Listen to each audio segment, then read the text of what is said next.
a fish float. Hey! Sabay-sabay tayong maanap. Hello mga ka-beauties!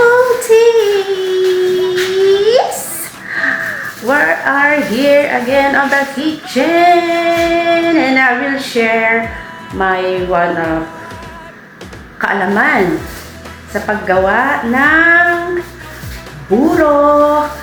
burong hipon or balaw-balaw ang tawag po dyan.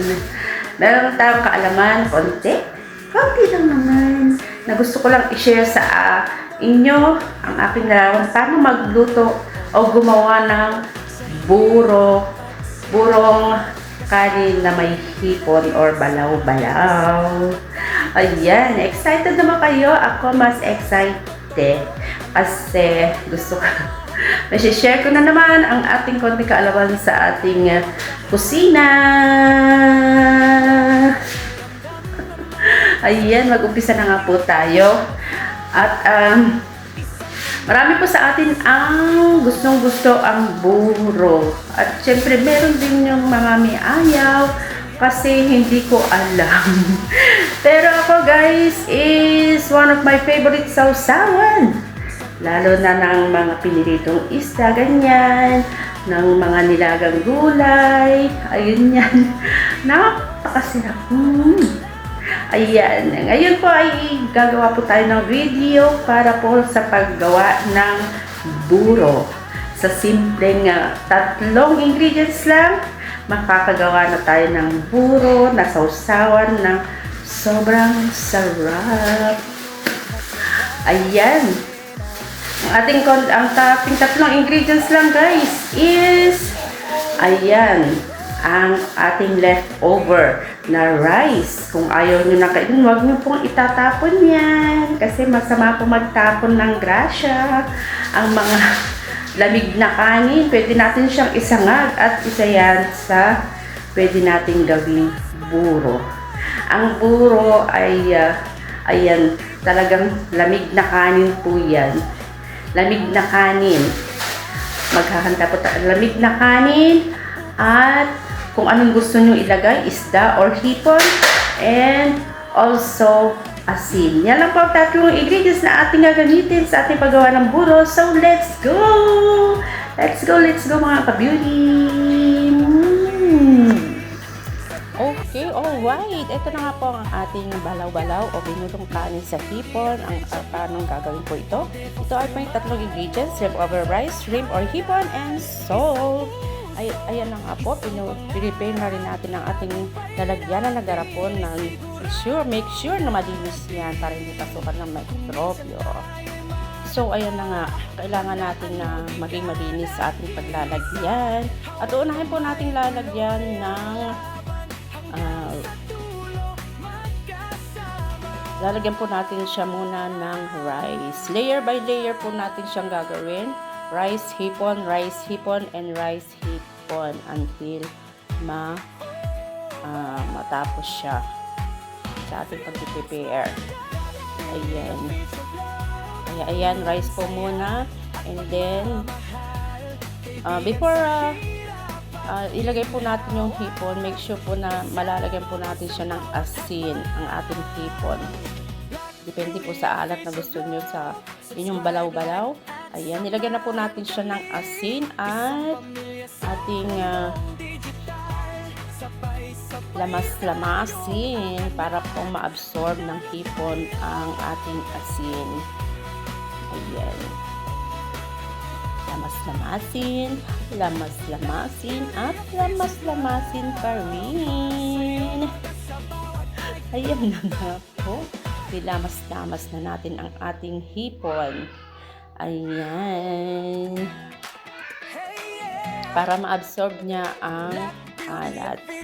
And then, ayan na nga po, ating nalamas ng hipon. Ilalagyan na po natin sa ating rice na unang nilagay kanina sa garapon. Ayan. Ayan. Ganyan lang po, continuous lang po ang gagawin natin dyan. Rice, then hipon, then rice, hipon, until Ayan, mapuno natin yung ating lalagyanan. Kaya aral ng mundo, overview man o saan man naroon tayo. Sa hirap at saya magkasama, hindi nag-isa, may kasama ka. Sa likod ng kamera, may pusong totoo, handang umunawa, handang tumulong sa'yo. Kahit malayo ang tahanan, pagmamahal ay ramdam naman sa bawat ngiti at bawat vlog. Isang pamilya, isang tibok. Black Beauty at Feature Vlog. Dito may saya, dito may yakap, tulong at suporta, walang kapalit. Sabay-sabay tayong aakyat. Black Beauty at Feature Vlog. Kaibigan mo sa bawat laban, sa YouTube man o tunay na buhay, pagmamahal ang aming alay.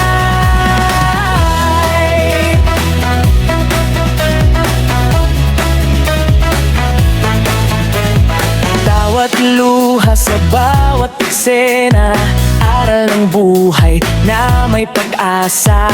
Simpleng kwento pero totoo, na nagbibigay lakas sa puso mo.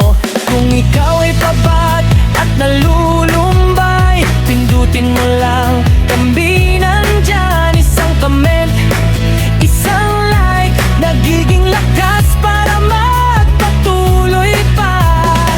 Hindi perfecto pero totoo, bawat tagumpay ay para sa'yo. Kaibigan ngayon at bukas pa, hanggang sa pangarap ay makuha na. Black Beauty at Feature Vlog. Dito may saya, dito may yakap, tulong at suporta, walang kapalit. Sabay-sabay tayong aakyat. Black Beauty at Feature. So ayan, malapit na po natin siyang mapuno ang ating lalagyanan.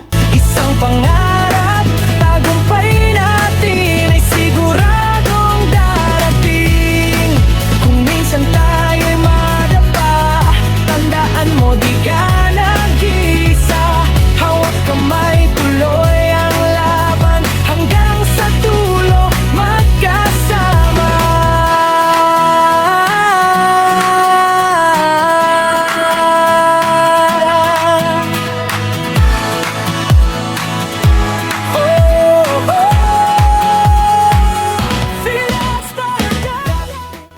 So ayan, kaya ikon po natin siya ng kutsara para po makompress siya. Para wala siyang hangin, wala siyang mabakanting hangin. Kasi po pag may hangin po yan, para po rin po tayo yan nagpre-preserve, pag may hangin po yan sa nagkukuan, doon po magkakaroon ng bakterya ang ating ginagawa na i-preserve. Ayan. So ayan na nga po. Natapos na po natin na inilagay sa garapon ang ating hipon o ang pag-prepare ng ating ginawang hipon or balaw-balaw. O ang common na tawag po natin dito is buro. Ayan, kumuha rin po tayo ng plastic wrap para po takpan ng mabuti ang ating garapon, para make sure na hindi siya papasukan ng mikrobyo. Like at samahan kami, isang pamilya sa mundong digital. Sabay-sabay tayong aangat, panalo tayo.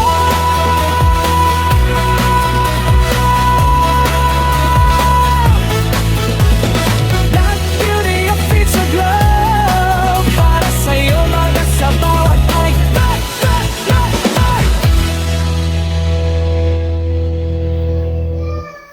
Like at samahan kami, isang pamilya sa mundong digital. Sabay-sabay. Then idoble na po rin natin takip yung talagang takip ng garapon.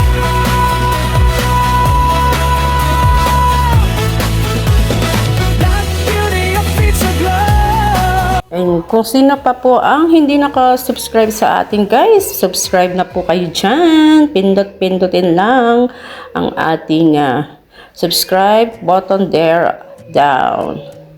Ayan, ito na nga po, nagawa na po natin ating buro.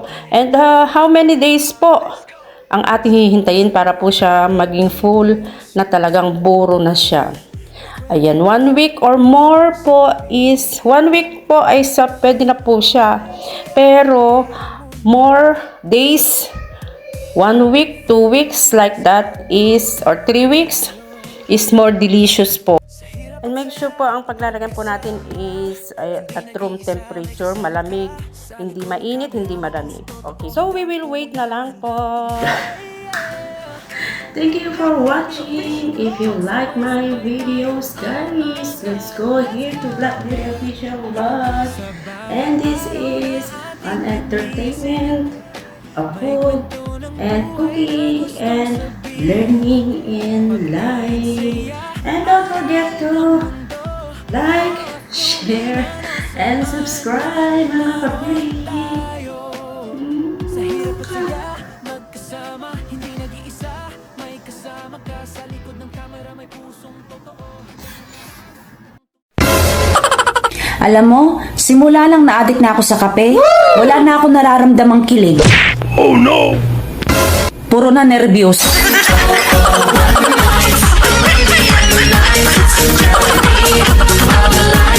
Ayaw, di ma.